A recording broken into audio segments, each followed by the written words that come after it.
magaalada tanu magaalo ballaaran weeye waxyaalo badan oo inta anigu hadeer joogay aan ka qabanay baa jira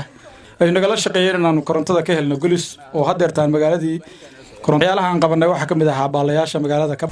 waxyaalo badan baa jira oo kale waxa kamid ah guriga kan haweenka aan u dhisnay hadeerna macadka dadka haweenka iyo dumarada waa lagu baro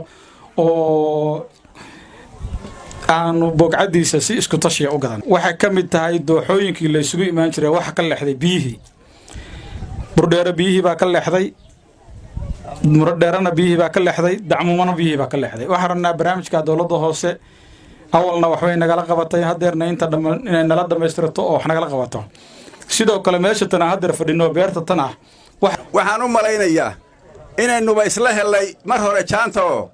sida aad arrintu u abaabulantihiin ama u wadaan baan garanayaayo markaad naga war hesheen baad waxaa ogaateen inaynu inagu isku dariiqannahay ama isku mabda'nahay laba arrimood bay ahayd safarka waana uga mahad celinaynaa guddoomiyaha degmada xilkasnimada hadda uu muujiyey in uu tuulooyinka uu xukumo uu xaaladooda derso isagoo hadda bilya ayaa magacownaa dabcan arrinta labaad waxa weeye waxaan u mahad celinaynaa madaxweynaheennan hadda jooga dalka oo liyaa Siciid Cabdullaahi Deni dimuqraadiyaddan markuu 6 bilood joogay uu bilaabay waa inaan u mahad celinaa aan raacnaa madaxweyne waa mahadsan tahay kow ujeedka koowaad marka dimuqraadiyad la qaato ay ka dhaxlayna waxa weeye in la helo adeeg dawladnimo oo la daadajiyo waxa laga yaabaa in caafimaadka waxbarashada biyaha kulli deegaanku baahi uu qabo laakiin waxaan ku hadlay afka dhalinyarada deegaanka anoo gudoomiye sportska halkan tahay gudoomiye adaana matala deegaanka adaa xukuma annagu saxiix gabana baan lahaan jirnay haddii dadkii yiraahdeen waa hayaamayna waa la hayaamayna kuma ciil qabno ما شاء الله مكروك بأن لا يهرر سنوشيفو أتباو مهتسنتهن ما شاء الله هرر سنوشيفو ما أنت وحان نيوردنا إنه هياني وإنه أجورني برواقية بش إن شاء الله لبا ujeedada baa safarkayagu ku koobnaa labadaas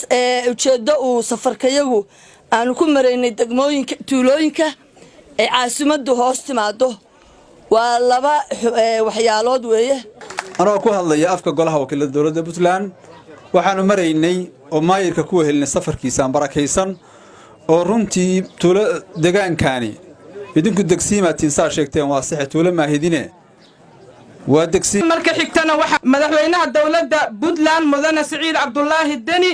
oo inoo hergeliyay barnaamijkan dimuqraadiyadda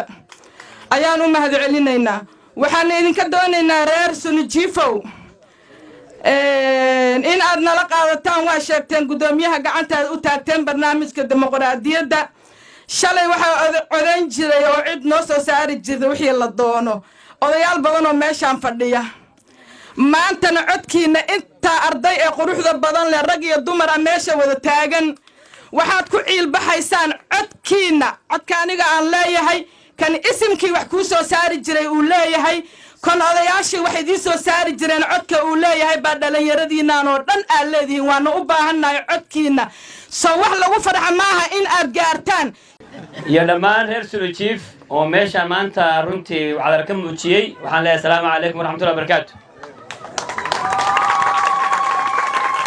markaan soconaynay dadka waxaan siinayna qaarkood bilado oo waxaan lahayn sida naloo soo dhaweeyo bay dadka qalbiga isku xiran tahay marka maanta waxba bilada qaadanaysaa tihiin waxaan rajaynayaa reer Sunujiifow maanta taariikh baa dhigteen inta qoraxda noo taagneedeen gudoomiyaha degmadu oo muddada dheer ama 6 bari 7 bari lagu qiyaasay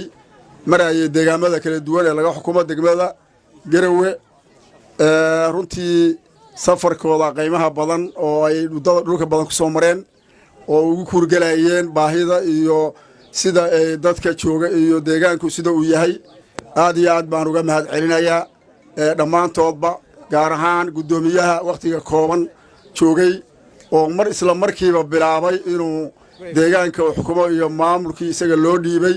inuu kaga jawaabo inuu ogaado baahidooda iyo waxa ay tabanayaan iyo waxa ka jira dhammaan inuu soo ogaado aad iyo aad baa gudoomiye u mahadsantahay